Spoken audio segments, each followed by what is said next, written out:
Hello dear students of class 6, this is Priyanka Arora welcoming you all once again to your maths online class. Yes students, as you all know that I am giving you the revision lectures and in this particular lecture I will be giving you the explanation of those questions which I have given you in your revision test 3. So let us move on with question number first of revision test 3. Yes students, so the first question is a drum has 19 liter 800 milliliter of juice. एक drum है जिसके अंदर 19 litre 800 millilitre juice है. In how many juice bottles each of 900 millilitre of capacity can be filled. उस drum में से हम कितनी बोटल्स को फिल कर सकते हैं और एक बोतल की जो कैपेसिटी गिवन है वो गिवन है 900 milliliter. Okay, so like this we have to solve the question, but first of all you have to see students that here the units are given 19 liter 800 milliliter, 2 units are given and here 900 milliliter is given. So firstly we will convert this unit into milliliter, we will convert it into a single unit. So first of all conversion will be there. So convert liter into millilitre. हम litre को millilitre में convert करेंगे and you know 1 litre is equal to 1000 millilitre. So this is the formula. 1 litre में 1000 millilitre होते हैं. हमें convert किसको करना है? हमें 19 लीटर 800 मिलीलीटर को कन्वर्ट करना है. तो इसके लिए हम यहाँ जो लीटर है ये मिलीलीटर में कन्वर्ट हो जाएगा. तो लीटर को जब हम मिलीलीटर में कन्वर्ट करते हैं तो हम करते हैं मल्टीप्लिकेशन. तो 19 को हम 1000 से मल्टीप्लाई करेंगे, मिलीलीटर आ जाएगा इसमें और फिर उसमें दूसरा मिलीलीटर में ऑलरेडी है 800 इज ऑलरेडी इन मिलीलीटर, तो वो बस इसमें डायरेक्टली ऐड हो जाएगा 800 मिलीलीटर. तो ये ऐड होने के बाद में हो जाएगा 19,000 मिलीलीटर प्लस 800 मिलीलीटर. ओके, अब आप इसको ऐड करेंगे तो आपके पास में आ जाएगा 19,800 मिलीलीटर. अब आप देखिए कि इतना जूस जो था वो उस ड्रम के अंदर पड़ा था. अब उस ड्रम में से हमें बोटल्स को फिल करना है. दैट मीन्स क्या करा जाएगा? ड्रम में से जब बोटल्स को फिल किया जाएगा तो हम क्या कर रहे हैं? जूस को हम डिवाइड कर रहे हैं बोटल्स के अंदर. बोटल्स के अंदर डाला जा रहा है तो डिवाइड किया जा रहा है. तो बेसिकली हमें करना क्या है इस क्वेश्चन में? हमें इस क्वेश्चन में डिवाइड करना है. So you can see that 1 juice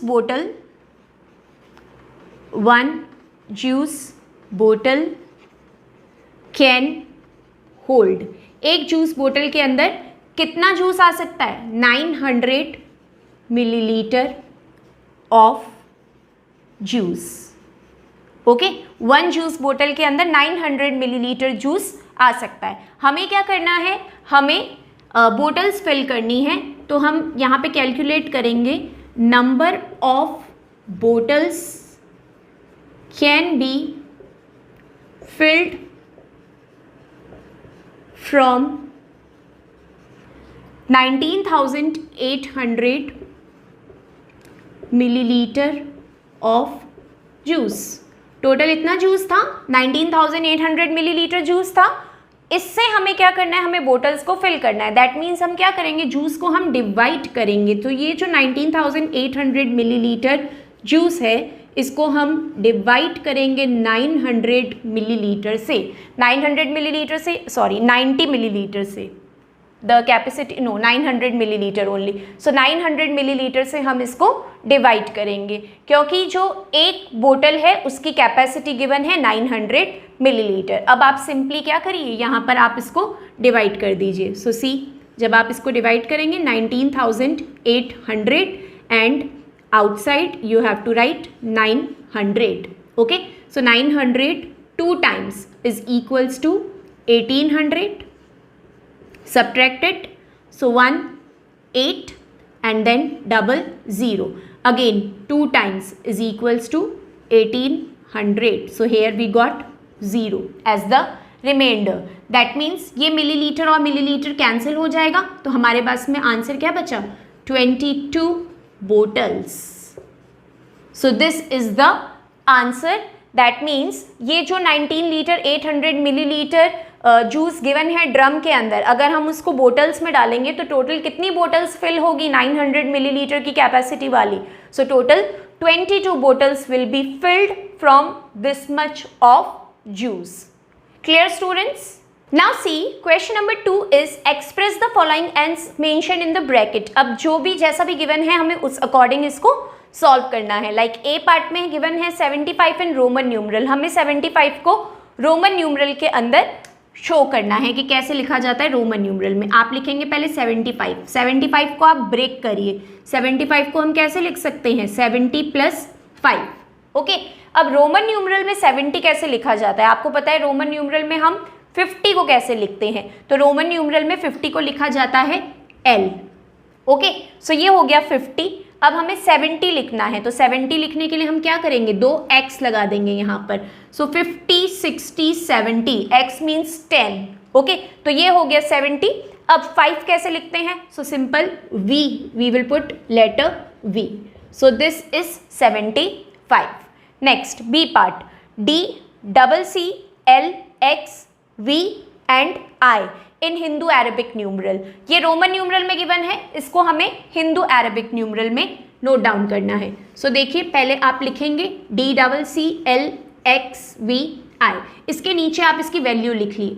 तो D क्या होता है 500, then C is 100, again next C is there so it is also 100, L is 50, X is 10, then V is 5 and I is 1.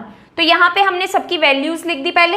अब हम simply इसको add करेंगे. सो देखिए 500 + 100 600 + 100 700 + 50 750 + 10 760, then 765 and 766. So here the answer will be 766 in Hindu Arabic numeral. Clear?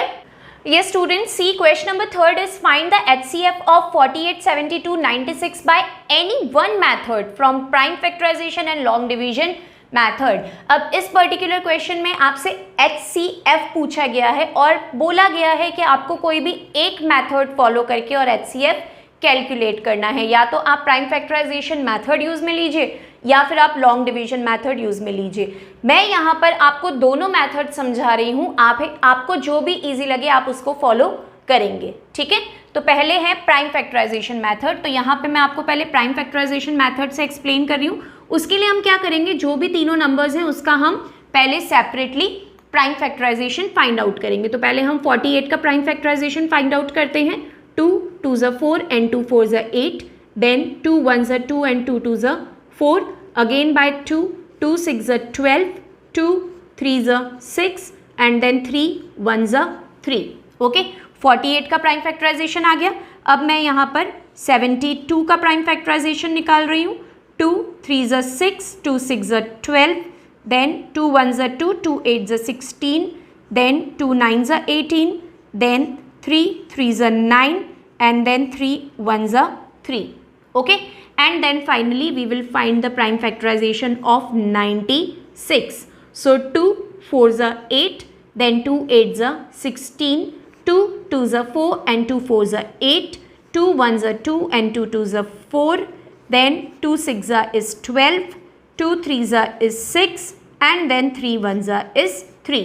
तो आप देख सकते हैं कि यहाँ पे मैंने तीनों नंबर्स के प्राइम फैक्टराइजेशन फाइंड आउट कर दिए हैं. अब मैं यहाँ पर एक एक करके तीनों के प्राइम फैक्टराइजेशन लिखूंगी. सो पहले prime factorisation of first number is 48 of 48. So 48 के प्राइम फैक्टराइजेशन क्या है आप देखिए 1 2 3 4 4 times 2 and 1 time 3. So 1 2 3 4 and then 1 time is 3.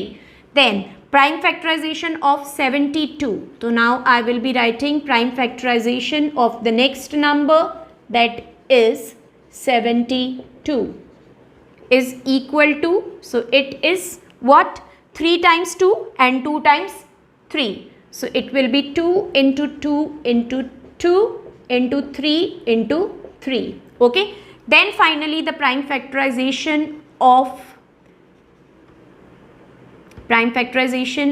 here 96. So it is 1 2 3 4 5 5 times is 2. So 1 2 3 4 5 times 2 and 1 time is coming number 3. Okay, since it is HCF, so we will be writing now common factors. So what are the common factors? आपको देखने हैं कि common factors यहाँ पे क्या क्या आ रहे हैं जो तीनों में आने चाहिए. So 2 is coming in all. Again 2 is coming in all. One more time 2 is coming in all. Okay, then what else? Now 2 is coming but in 2, not in all 3. Then number 3 is coming in all. 3, 3, 3. Only these numbers are coming common. Other than this, any number is not there which is coming common in all. Common मतलब तीनों में आना चाहिए, तभी आप उसको common मानेंगे. तो 3 बार तो नंबर 2 कॉमन आ रहे हैं तीनों के अंदर और 1 बार नंबर 3 कॉमन आ रहा है. तो यही कॉमन वैल्यूज हम लिख लेंगे 2 × 2 × 2 × 3 और यही हो जाएगा आपका HCF जब आप इसको मल्टीप्लाई करेंगे. सो 2 2 ज़ा 4, 4 2 ज़ा 8 एंड 8 × 3 इज इक्वल टू 24. सो ये हो गया आपका आंसर. अगर आप करते हैं प्राइम फैक्टराइजेशन मेथड को फॉलो तो इस तरीके से आपको सॉल्व करना है. पहले जो भी नंबर्स गिवन हैं उसके प्राइम फैक्टर्स निकाल लीजिए, फिर प्राइम फैक्टर्स निकालने के बाद में आप कॉमन फैक्टर्स को नोट डाउन करिए और उन कॉमन फैक्टर्स को आप मल्टीप्लाई कर दीजिए तो आपका रिजल्ट कैलकुलेट हो जाएगा. ओके, नाउ अब अगर हम यही क्वेश्चन लॉन्ग डिवीजन मेथड से करते हैं तो उसके लिए क्या रहेगा स्टूडेंट्स, आपको स्टेप बाय स्टेप करना पड़ेगा. स्टेप 1 में आप HCF निकालेंगे, HCF of 2 smallest number, 2 smallest number का. सो 48 और 72 को हम ले लेंगे पहले. HCF ऑफ 48 एंड 72, इनका आप HCF निकालिए. 72 को आप डिवीजन फॉर्मेट के अंदर प्लेस करेंगे और 48 को आप डिवीजन फॉर्मेट के बाहर प्लेस करेंगे.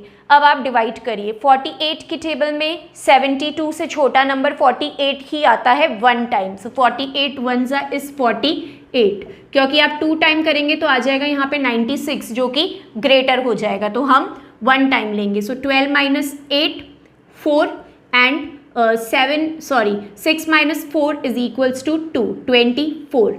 अब यहाँ पर हम वापस फॉर्मेट बनाएंगे क्योंकि ये डिवीजन मेथड है, तो डिवीजन मेथड में तब तक ये फॉर्मेट कंटिन्यू होगा जब तक आपका रिमाइंडर 0 नहीं फाइंड आउट हो जाता. अब इस रिमाइंडर 24 में आप इस 48 को अंदर प्लेस कर देंगे. Now 24 2 times is equal to 48. Subtract करिए 0. सो ये जो 24 था ये स्टेप 1 का जो आपका HCF था वो आ गया है 24. अब हम करेंगे स्टेप 2. स्टेप 2 करने के लिए हमें क्या करना पड़ता है, स्टेप 1 में जो HCF आया है एक तो हम वो वैल्यू लेंगे और जो थर्ड वैल्यू हमारी बच चुकी है, third value is 96 which is remaining, इन दोनों का हम HCF निकालेंगे. सो अब यहाँ पर आएगा HCF ऑफ स्टेप 1 का आंसर था 24 and the next number is 96. Okay, अब आप इसको प्लेस करिए डिवीजन फॉर्मेट के अंदर. 96 and 24. Okay, now 24 4 times. See 24 को जब आप 4 से मल्टीप्लाई करेंगे, सो 4 4 ज़ा 16, 4 2 ज़ा 8 + 1 9. 24 4 टाइम्स इज 96. तो यहाँ पे आप 4 प्लेस करेंगे और यहाँ पे आप प्लेस कर देंगे 96. See your reminder is 0. यहाँ पे हमारा जो प्रोसेस है वो फिनिश हो गया है. हमने थर्ड नंबर को भी इंक्लूड कर लिया और इस तरफ आपका आंसर कैलकुलेट होता है HCF में, उस तरफ आंसर कैलकुलेट नहीं होता. इस चीज़ का आप ध्यान रखेंगे students. Okay, so second step में जो हमारा आंसर 0 आया है, रिमाइंडर 0 आया है, वो किस की हेल्प से आया है, वो 24 की हेल्प से आया है. तो हमारा जो HCF हो जाएगा वो क्या हो जाएगा 24. सो आंसर बेसिकली आपका सेम ही आएगा स्टूडेंट्स. आप चाहे लॉन्ग डिवीजन मैथड यूज में ले या prime factorisation method, depends on you which method you are finding easy. You have to follow that method. Okay, answer will be same only. Clear?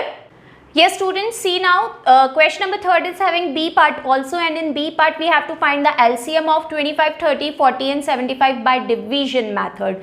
So it is mentioned here that we have to follow the particular method, that is division method. So using that method we will be finding the LCM. So division method के लिए आप ये format बनाएंगे और सारे numbers को हम इसके अंदर प्लेस कर देंगे 25, 30, 40 एंड 75. और अब हम इसका LCM फाइंड आउट करेंगे. So see firstly by the table of 2, 25 as it is, 30 comes 15 times in the table of 2, 40 comes 20 times in the table of 2, and 75 doesn't come, so it will come as it is. Again by the table of 2, because 20 is divisible by 2. So 25 as it is, 15 as it is, because they are not divisible, and 20 comes 10 times, so 10 and 75 as it is. Again by the table of 2. So 2, 25 again as it is, 15 as it is, 10 comes 5 times, and then 75. Okay, now the table of 2 is over because now no number is divisible by 2 here. So now we will start the division by 3 by the table of 3. Now 25 is not divisible by the table of 3, so it will come as it is. 15 is divisible by the table of 3, so it will come 5 times. 5 will also come as it is because 5 is not divisible by the table of 3. Then 75 is divisible by 3 2s are 6 and 3 5s are 15, 25 times. Now no number is divisible by 3 now, so we will directly do it by the table of 5. 5 5s are 25, 5 1s are 5, 5 1s are 5, and 5 5s are 25. Again by the table of 5, so 5 1s are 5, 1 as it is, here also 1 as it is, and 5 1s are 5. Here we have got all the 1, that means our solution is over. Now only we will be finding the answer result of LCM. So the prime numbers are 2 into 2 into 2 into 3 into 5 into 5. So multiply it. 2 2s are 4, 4 2s are 8, 8 3s are 24, and 5 5s are 25, and 25 into 24 is equal to 600. So this will be the answer of your LCM by division method. Clear students? Now we will be moving on to question number 4th. It is simplify the below equation using BODMAS rule. ये equation given है, BODMAS rule को ध्यान में रखते हुए हमें इस equation को सॉल्व करना है. तो आपको पता है BODMAS रूल के अकॉर्डिंग हम पहले ब्रैकेट को ओपन करते हैं. यहाँ पे ब्रैकेट भी आपको तीनों ब्रैकेट गिवन है, big bracket, then curly bracket and small bracket. So सबसे पहले हम बिगिन करेंगे स्मॉल ब्रैकेट को सॉल्व करना. सो देखिए students, 35 will come as it is, off will come as it is, big bracket as it is, 60 minus curly bracket, 7 into 7 as it is, plus small bracket open, 12 minus 2, off means multiply, so put multiply sign and then 3, close the small bracket, close curly bracket and close square bracket, big bracket. Now again 35 of 60 minus 7 into 7 plus 12 minus multiply it, 2 into 3 is equals to 6, small bracket close, curly bracket close, square bracket close. Again 35 of square bracket 60 minus curly bracket open, 7 into 7 plus, now finally we will open our small bracket. So 12 minus 6, 12 minus 6 is equals to 6. So here you will write 6. Now small bracket is over, curly bracket close and square bracket close. Now next step, 35 will come as it is, of 60 minus, in curly bracket multiply 7 into 7. So 7 into 7 is equals to 49 plus 6, curly bracket of, square bracket of. Now 35, here you can remove this off, so you can put directly multiply sign here. 60 minus, now open the curly bracket, so 49 plus 6 will give you what? It will give you 55, so minus 55. Here curly bracket is also over and only square bracket is there. Now in this step we will open the square bracket also, so 60 minus 55 will give you 5. Okay, now simply multiply 35 and 5, so 5 into 5 is equals to 25, 5 into 3 is equals to 15 plus 2 17. So 175 is the answer of this BODMAS rule equation. I hope it is clear students. Yes students, see now question number 5th. Find the product using distributive property over addition or subtraction. So distributive property को use करते हुए हमें इन दोनों parts को solve करना है. So see क्या होता है distributive property का rule? अगर कॉमन वैल्यूज आ रही है तो हमें उन कॉमन वैल्यूज को ब्रैकेट के बाहर लेना होता है. तो यहाँ पर आप देख सकते हो मल्टीप्लिकेशन के साथ में यहाँ पे भी 10 आ रहा है और यहाँ पर भी 10 आ रहा है, तो कॉमन वैल्यू आ रही है। तो इस 10 को 2 बार लिखने की जगह हम सिर्फ 1 बार लिखेंगे, हम इसको ले लेंगे बाहर और मल्टीप्लाई का साइन लगा देंगे कॉमन लेकर। ब्रैकेट के अंदर जो रिमेनिंग वैल्यूज है वो बच जाएंगी। तो रिमेनिंग वैल्यू क्या है, 300 plus 28। So these two values will come inside the bracket. 10 को बाहर कॉमन ले लिया और ये दोनों वैल्यूज अंदर आ गई। अब आप क्या करोगे, नेक्स्ट स्टेप में ब्रैकेट वाली वैल्यूज को ऐड करोगे। तो 300 plus 28 is equals to 328। Now simply 328 को आप 10 से मल्टीप्लाई करिए तो आपके पास आ जाएगा 3280। So this is the answer of A part. Okay, let us move on to B part now. B part में क्या करना है हमको, हमें रिवर्स गिवन था। ये जो सेकेंड स्टेप हमने फाइंड आउट करी है उसके बाद में हमने सॉल्यूशन किया है। इसमें क्या है, सेकेंड स्टेप गिवन है, तो जब ये वाली स्टेप गिवन है तो हमें इसको कन्वर्ट करके जो फर्स्ट स्टेप है उसमें चेंज करना होगा। ओके, तो इसमें मैं क्या करूँगी, इसको मैं 8 को दोनों के साथ में मल्टीप्लाई करूँगी। तो एक bracket 20 will be multiply by 8, this 8 will be multiplied by both, in between plus sign, other bracket 8 will be multiplied by 3। Okay, यहाँ पे जो 8 है दोनों वैल्यूज से मल्टीप्लाई होगा। यही होती है डिस्ट्रीब्यूटिव प्रॉपर्टी। अगर कॉमन आ रही है तो कॉमन को आप बाहर ले लीजिए और अगर कॉमन नहीं आ रही है तो आप उसको कॉमन बनाइए अंदर की तरफ मल्टीप्लाई करके। देखिए अब आप नेक्स्ट स्टेप में 20 into 8 is equals to 160 plus 8 into 3 is equals to 24। Now simply add it, so it will be 184 answer. Okay, so like this we have to do part A and part B of question number 5th. Let us move on to question number 6th. Here we have to rearrange as mentioned. जो भी दिया गया उस according हमें rearrange करना है। तो A part में आप देख सकते हो कुछ इंटीजर्स गिवन है जिसे हमें असेंडिंग ऑर्डर में अरेंज करना है, और B पार्ट में कुछ इंटीजर्स गिवन है जिसे हमें डिसेंडिंग ऑर्डर में अरेंज करना है। असेंडिंग और डिसेंडिंग का एक सिंपलेस्ट वे मैंने आपको बताया था स्टूडेंट्स कि अगर आपको असेंडिंग और डिसेंडिंग ऑर्डर करना है तो पहले आप नंबर लाइन के ऊपर सारे नंबर्स को प्लेस कर दीजिए, फिर आपके लिए अरेंज करना बहुत ही ईजी हो जाएगा। तो सबसे पहले आप क्या करेंगे, आप एक नंबर लाइन ड्रॉ करेंगे। Okay, draw the number line. अब आप देखिए कि कितने नंबर्स हैं, कितने इंटीजर्स हैं, 1 2 3 4 5 6 इंटीजर्स हैं हमारे पास में। तो आप अपनी नंबर लाइन्स को 6 पार्ट में डिवाइड कर लीजिए, 1 2 3 4 5 6। ओके, 6 पार्ट्स में हमने डिवाइड कर लिया।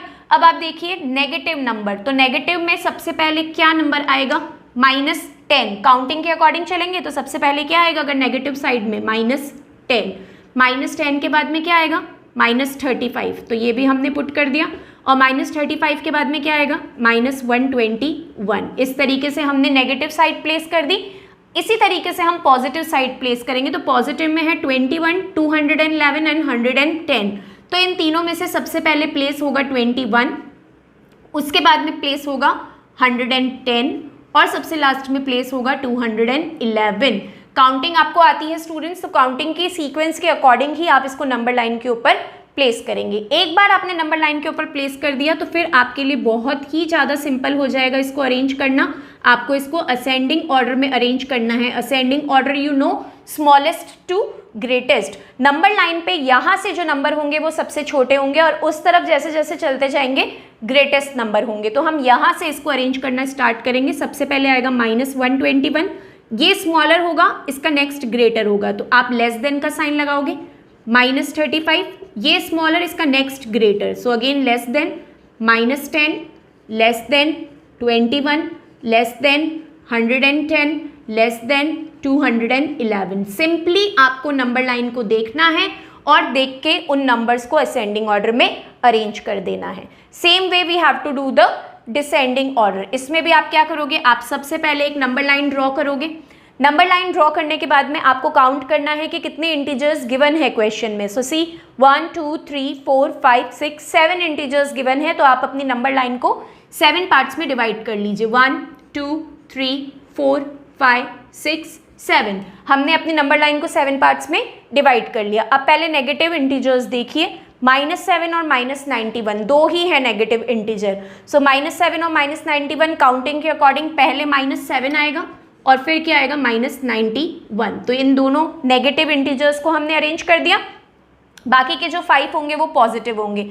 तो पॉजिटिव में देखिए कौन कौन से है, 17, 117, 19, 53, 12।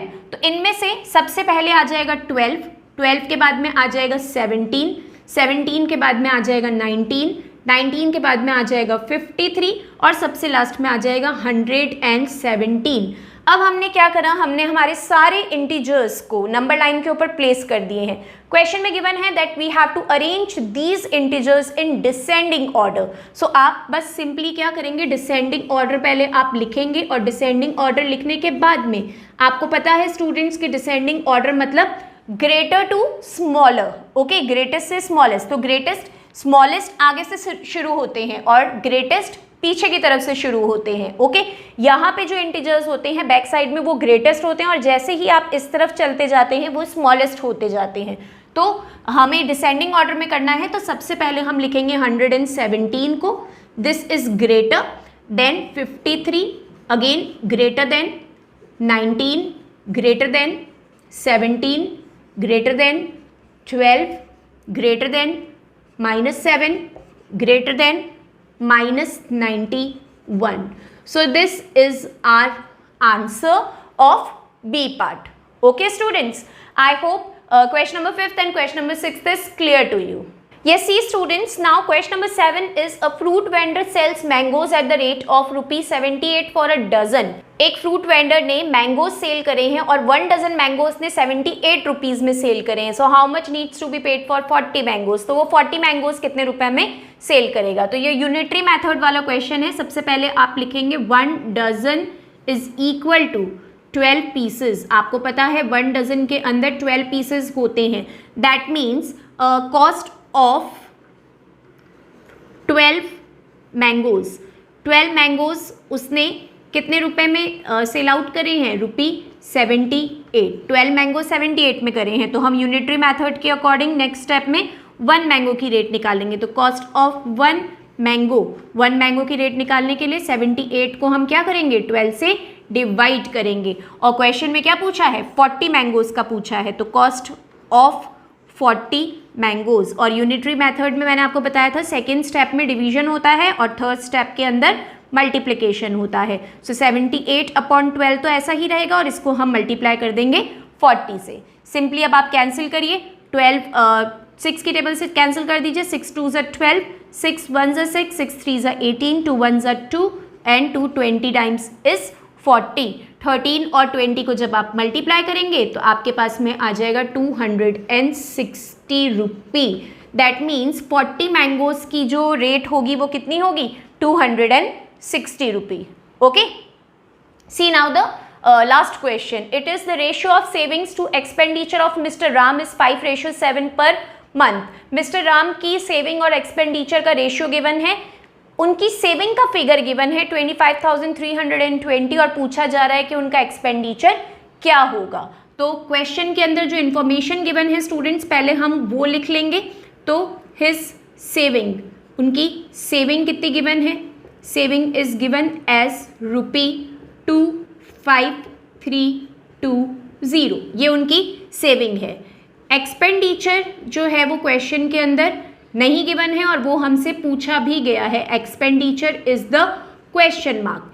अब हमें उनकी टोटल इनकम भी नहीं पता है। अगर हमें उनकी टोटल इनकम पता होती तो हम क्या करते, टोटल इनकम में से सेविंग को सब्ट्रैक्ट कर लेते तो हमारे पास एक्सपेंडिचर का फिगर आ जाता। अब जो उसका रेशियो गिवन है सेविंग्स और एक्सपेंडिचर का रेशियो कितना गिवन है क्वेश्चन में, 5:7।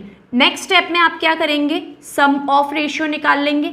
सम ऑफ रेशियो 5 और 7 को आप प्लस करेंगे तो आपके पास में आंसर आ जाएगा 12। ओके, अब आप क्या करेंगे स्टूडेंट्स, आप मानेंगे let his total income be x. हम मान लेंगे कि उसकी टोटल इनकम क्या है, हमें नहीं पता, तो वो एक्स है। ओके, अब हिज टोटल इनकम कैलकुलेट करेंगे। सबसे पहले आप उसकी टोटल इनकम कैलकुलेट कर लो। तो टोटल इनकम कैलकुलेट करने के लिए आप क्या करेंगे स्टूडेंट्स, आप सेविंग का रेशियो यूज में लेंगे। जो फर्स्ट रेशियो है वो सेविंग का है, क्योंकि यहाँ पे क्या लिखा है, सेविंग टू एक्सपेंडिचर। तो जो फर्स्ट वर्ड होता है उसका फर्स्ट रेशियो होता है और जो सेकंड वर्ड होता है उसका सेकंड रेशियो होता है। तो सेविंग का हम रेशियो लेंगे। क्यों सेविंग का लेंगे? क्योंकि सेविंग का फिगर भी गिवन है, तो जिसका फिगर गिवन होता है उसी का रेशियो भी हम कैलकुलेटेड रेशियो ही हम यूज़ में लेते हैं फाइंड आउट करने के लिए। तो यहाँ पर हम टोटल इनकम निकालने के लिए इक्वेशन बनाएंगे 5/12। Why 12? Because 12 is the sum of ratio. So 5/12 multiply by x is equal to ₹25320। तो हम इस तरीके से सेट करके मल्टीप्लाई करेंगे टोटल इनकम से, तो हमारा सेविंग का फिगर आ जाएगा। नेक्स्ट स्टेप में आप क्या करेंगे स्टूडेंट्स? x यहाँ पर ही रहेगा, ₹25320 will be multiplied by 12 and in denominator will come 5। अब आप सिंपली कैंसिल करिए, 5 1 ज़ा 5, 5 5 ज़ा 25।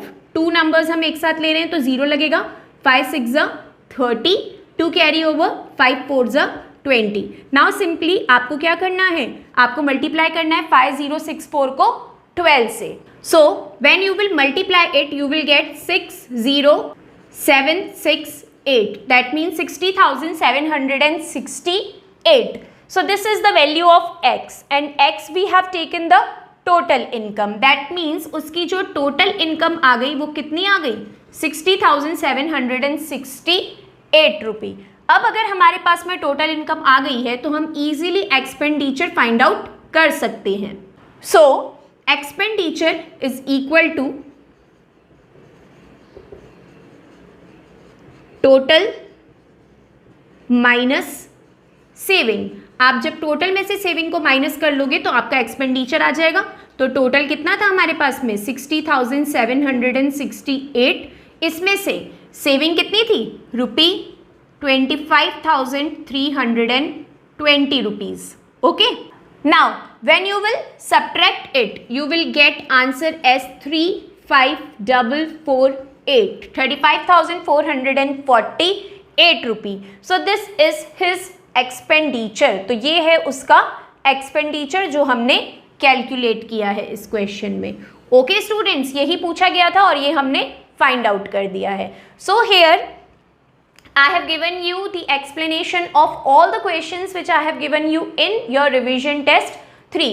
I hope students that you must have understood all these questions, and in any particular question if you have got any confusion, any doubt, then please watch the video, understand that confusion and doubt of yours and try to solve that particular question again by yourself, so that during exam you will not find any doubt, any confusion related to any method. Okay students, so that's all for today. I will meet you back in next class where I will give you some more revision sums. Okay, so till then you students please take good care of yourself and yes, do study well for your exams. Thank you so much.